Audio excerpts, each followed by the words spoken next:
This is a great day. I'm glad you're all here today. I am both the host, I'm Lorna McGrath, and I'm the director of the Montessori Family Alliance, and I'm also the guest. So welcome everybody.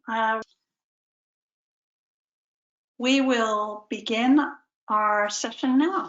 I wanted to do a special broadcast this week. Actually, I was going to take a week off and I decided this was not the time. I want to give you, I hope, some helpful hints for this time when your children are at home and not in their regular school setting. And I know that it's a very stressful time for all of you, but I think that these couple of items will help. So without further ado, we are going to go to the next slide. I think. There we go. All right. I'm going to start with a really quick and easy startup strategy. And the question to you then is, does it seem like your children want your attention every minute of the day and it's making you a little crazy? If that's the case, then I have a little strategy for you to use. During this time, whether your child is usually pretty independent or not, they're probably going to be more dependent because everything is sort of turned upside down, including you. They are picking up your feelings of, oh my goodness, I'm not sure I know what to do and how to do it. And if I have one more pressure on me, I've got work already. I'm supposed to be a parent 24/7 and do my work and somehow also be my child's teacher. So everybody's roles are turned upside down. And the children are feeling that not only from themselves, because they're missing their friends, their classmates, their school, their regular routine, but they're also maybe picking up on some feelings that you have. So let's go to the next slide and look at this little quickie startup strategy. You know, from time to time, every one of us needs to feel loved and valuable. And that goes for parents, that goes for children, that goes for teachers, that goes for everybody that you are in relationship with. And so children particularly are vulnerable to feeling like they need more attention than what you generally give them. This is a really good technique for helping them to be able to feel loved and valuable in a matter of moments, minutes. And then they can go on and go about their day. And I want to tell you a couple of stories about genuine encounter moments from when my children were at home and were young. One story is, I have to tell you, my son Brendan, he's the oldest, and he was about, I don't know, maybe 8 years old. And I had a really early morning board meeting, and it was winter time. So we had to get up particularly early. It was still dark outside, in fact, when we got up that morning. And Brendan needed to get ready for school. His little sister, Ellen, who was 3 years young, is 3 years younger than he is, was 5 at the time. And they were both, you know, getting up, getting their breakfast. I was in my bedroom, getting ready, you know, putting my clothes on, getting the hair ready, getting the makeup on. And all of a sudden, Brendan comes racing into my room and he says to me, Mom, you have got to come outside with me. There is an owl in the neighbor's driveway and you've got to see it. Well, you can imagine. I mean, I was a little stressed because we had to go early and stuff, and we had this board meeting, but then he came racing in and I thought, oh my gosh, I can't go outside. These things are flying through my brain in a matter of seconds. Outside, first of all, it's cold out there and it's dark. Secondly, I'm not really convinced there's an owl in the neighbor's driveway. Thirdly, we've got to get going. We don't have time for this. This is silly. And who cares if we see an owl anyway? You know, all those things were going through my mind. And took a breath, a really deep breath. I blew it out, calmed myself down, and I thought, okay, here we go. So I said, all right, Brendan. So we went out, we got down in our driveway, hunkered down, way down, and we looked across the driveway over to the neighbor's yard into their driveway. And by golly, there was a very large bird sitting in the neighbor's driveway. Now, I am to this day not convinced that it was an owl, but that doesn't matter. We got real quiet and we just watched. And you know, birds sense these things when there are crazy humans out hunkering down and watching, even if they're quiet on a dark, cool morning. They don't want to be around us. So this bird stayed for just a minute or so and then just, got up and flew away. So we all turned around and went back in the house. And oh, by the way, the 5-year-old joined us out in the driveway because, of course, she didn't want to miss out on anything. So we went back into the house. Brendan went right to his room and finished getting ready. Ellen went right to what she needed to do and finished getting ready. And I had time without any little children, poking at me or wanting me to get myself ready. And I'll tell you what, it took a little while to get to work from where we lived. And Brendan was sitting next to me, seatbelt on, by the way, and he was my co-pilot. And we were about 15 minutes into our drive. And Brendan said, Mom. I said, what? He said, wasn't that just the greatest thing when we saw that owl this morning? And I said, oh, it sure was. That's what a genuine encounter moment will produce. It will produce good feelings in both the parent and the child. It will allow you as a parent to, after you've given a genuine encounter moment, it will give you time to do whatever it is you need to do, whether it's some time to do some work at home, or whether it's cook a meal, or whether it's take a shower. Genuine encounter moments are that time when a child gets a couple of minutes of your 100% focused attention. What that does for the child is it makes them feel loved, and it makes them feel like they're important, they're valuable. I stopped what I was doing just for a couple of moments and was with him totally, completely with him. Sometimes you may talk during a genuine encounter moment, and other times you may just stay silent, like when we were outside with that owl or sandhill crane or whatever it was. We didn't talk because we didn't want those birds to, hear the bird to hear us. So we were quiet, never said a word, went out, watched, went back in, went to our places. So sometimes there's conversation, sometimes there's not. That is the idea. And now that you're home with your children and they're home with you, you're going to find that they need maybe more genuine encounter moments than you've ever given them before, because you may have been doing these things and just didn't know there was a special name for it. But they need you to help them to feel loved and to feel like they're important to you. And that's hard for us, especially when you're working at home and there are expectations from your boss about your work. But it only takes a moment. So let's just go over these items that I have here. A genuine encounter means that you give your child 100% focused attention. That means you're not looking at your computer screen and saying, yeah, I see the bird out there. You absolutely put your screen down. You absolutely walk away from the screen. You do whatever it is that they need. If they just want to be held, and lots of little ones, that's all they want. They don't want necessarily you to go anywhere or do anything or talk to them even. They may just want a moment to sit in your lap. I have this nice chair. I don't know if you probably can't see it, but I can move this chair. And if I had a little one and they just needed to crawl up in my lap for a minute, I would close down my computer screen, I would hold them, and I would rock.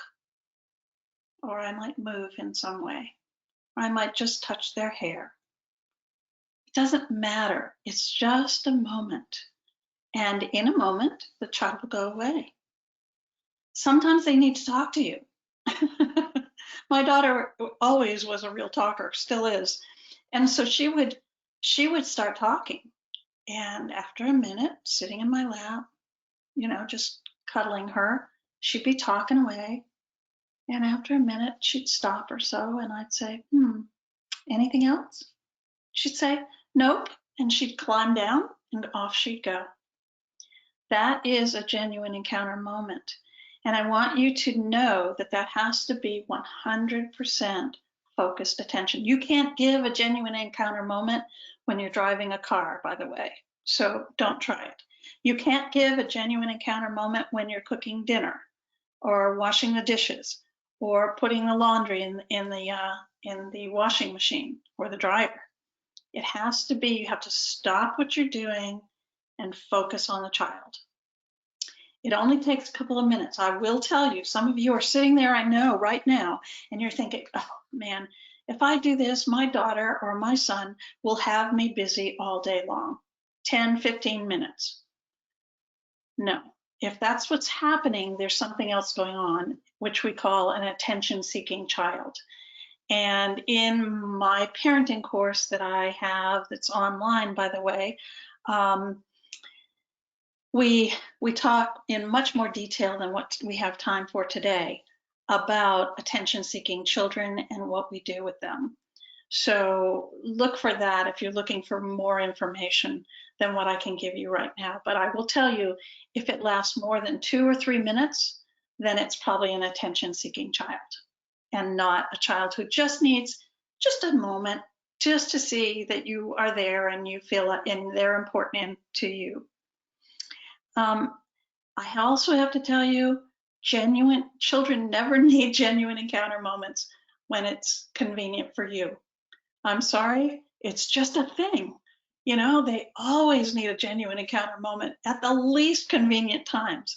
Sometimes in the middle of a grocery store, they need a genuine encounter moment. Sometimes when you're cooking dinner, they need one. If you give them a genuine encounter moment and it's not when they need one, it doesn't work because they don't need it. I'll tell you about a mom that I had one time in my parenting courses. She was a single mom and she had a lovely little 5-year-old daughter. And, but she was, kind of struggling with her a little bit. And so the assignment for that week was give your child at least one genuine encounter moment a day, every day until the next session that we have. So everybody went home and the next session came up and this mother came in. And she was just, you could tell by the look on her face, she was like, not a happy camper.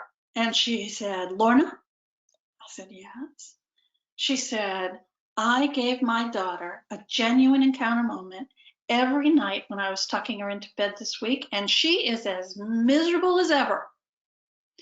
Well, I realized I hadn't told my class that it's not at your convenience. It was convenient for her to give her daughter some time when she was tucking her into bed.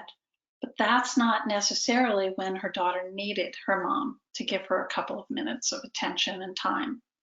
So make sure that you're paying attention to what your children need. And I know it's going to seem like a lot, and it actually may be a lot at first, but once they realize that you are going to stop and you are going to give them attention, they won't need it as much.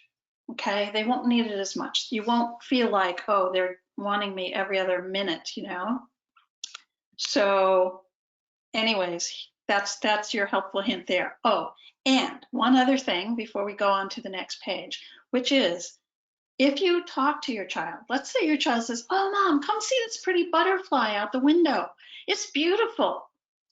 And you go over there and you look at the butterfly and you go, "Oh, that is a very pretty butterfly. I wonder what kind it is. You know, we should look that up. We got a butterfly book. We could look that up. We could find out where they live. We could find out what kind it is, what they like to eat, what kind of flowers you have to have." That is what I call a head response. That's you wanting to sort of teach your child something rather than just be in the moment of, "Oh, that is beautiful. Thank you so much for showing me that. That is just gorgeous." So I'm going to stop for a second because I'm wondering. Okay. All right. Okay.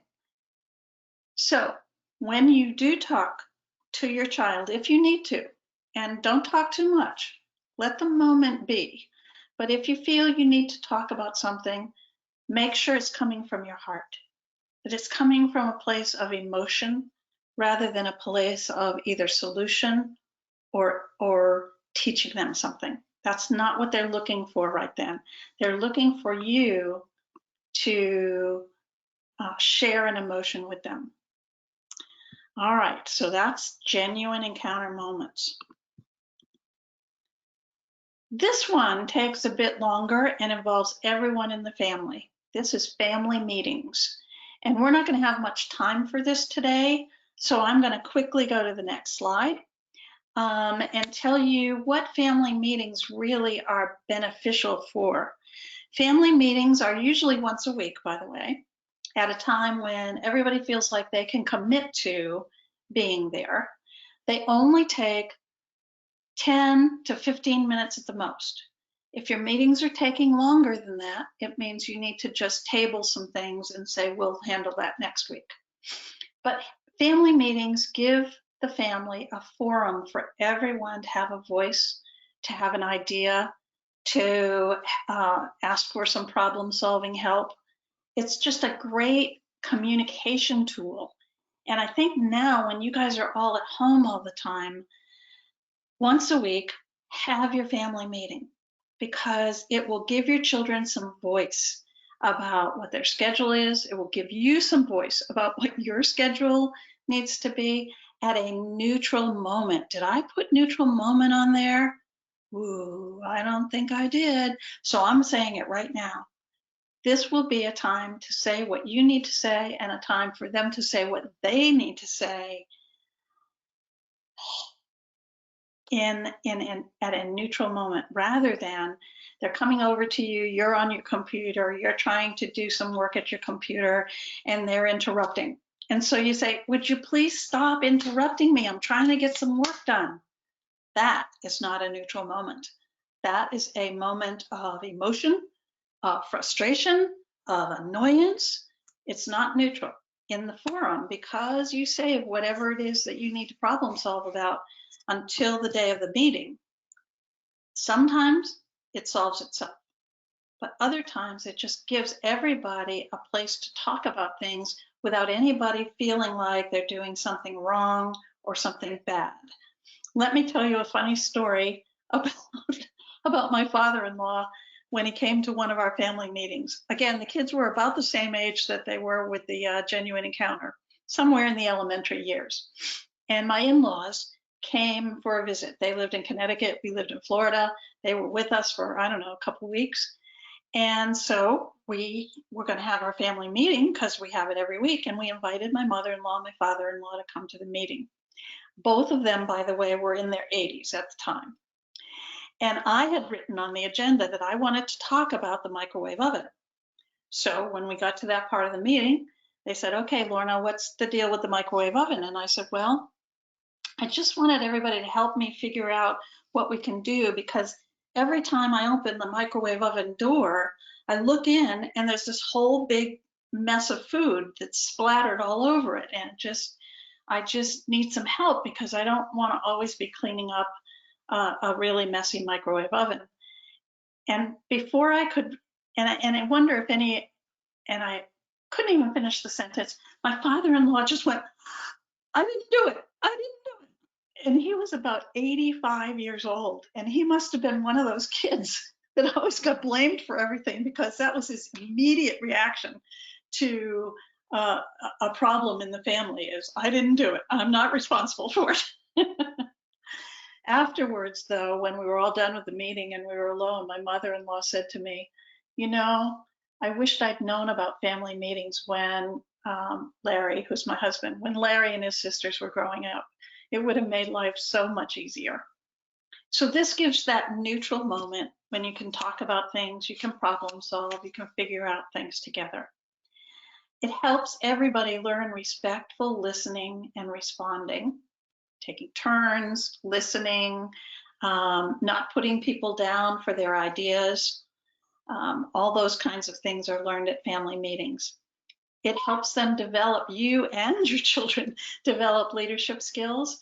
Remember, you're the models. Again, problem solving, sharing what's up for people.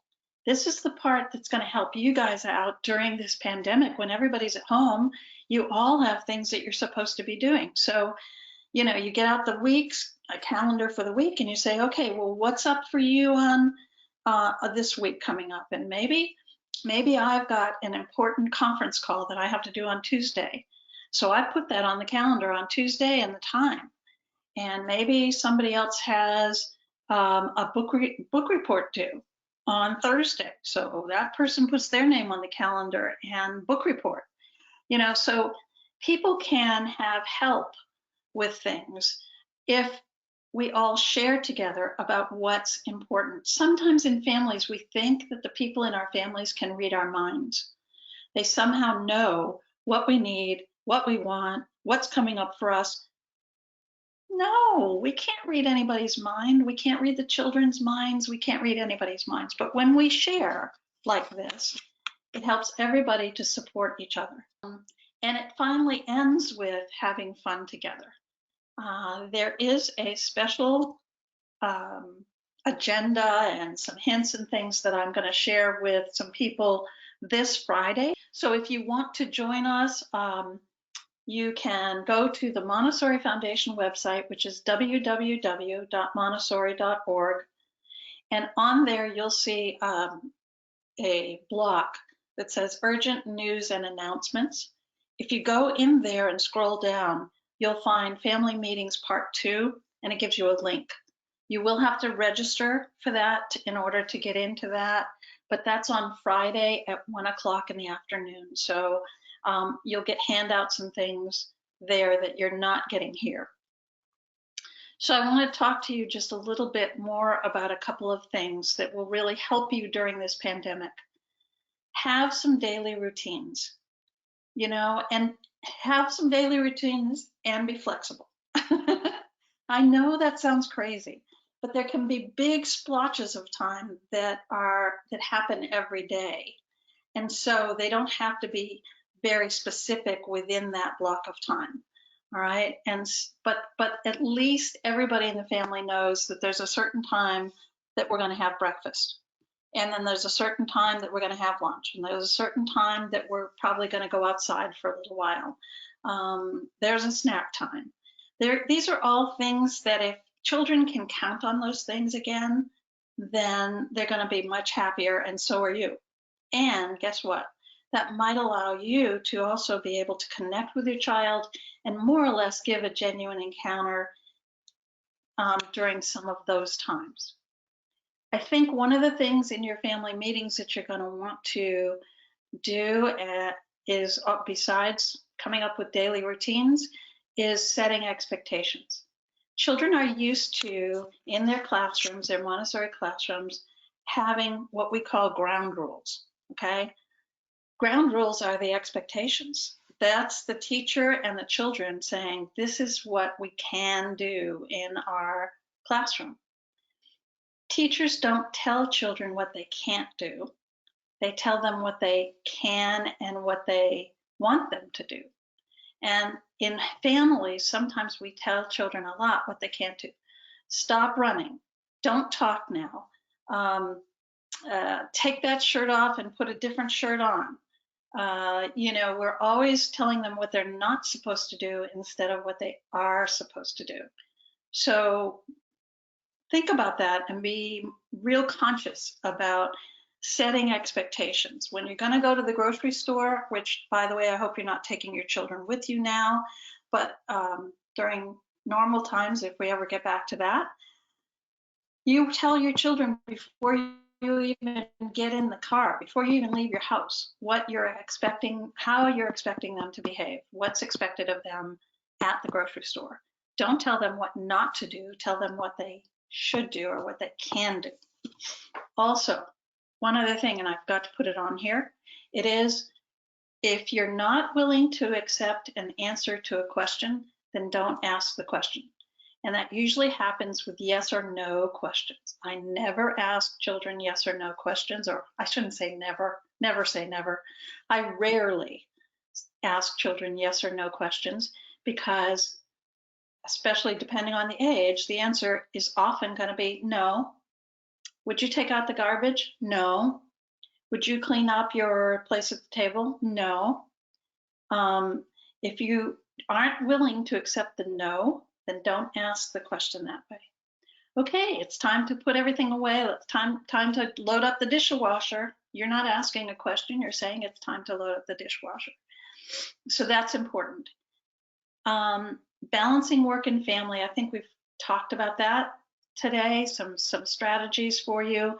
And see this word homeschool? I want you to know that you do not have to be your child's teacher. You do not have to teach them algebra or what else? any of those real sort of academic kinds of things at home. You just don't have to do it. Most of your Montessori teachers, if they're giving your children activities and things to do at home, it's probably intended to help you so that you know what to do with your children. If you've been working the whole time, you really don't know how to keep them busy for a whole day. And I think the intention is more, here's some things you could do at home, but not here's some things you have to do at home. Here's what you have to do today. I don't think that's their intention. Most of you probably didn't choose to be teachers. You chose some other profession. And so we just have to figure out how we can do this together. So I hope that those ideas and suggestions helped you. Try them out with your family. Oh, one more thing. Remember that you can only change one thing at a time. So start doing your genuine encounter moments, but don't do them like for a week and then have your family meeting at the end of that week. And then figure out when you're going to keep on doing your family meetings, because you can only change up things one time, one at a time. Okay, try to change up too many things, you're going to have chaos again. You're going to have rebellion. You're going to have a lot of stuff.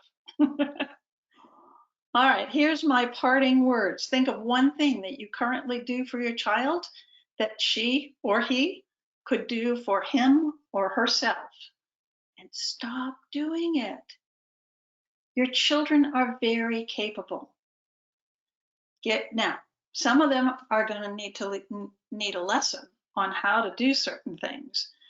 So don't just think, oh, well, he's big enough to put his dirty laundry in the washing machine and do the laundry. Well, if he's never done the laundry before, he needs the lesson. And then, okay, now you're ready to take care of your own stuff. And he can go ahead and do that. So, and remember also that it might take more than one lesson.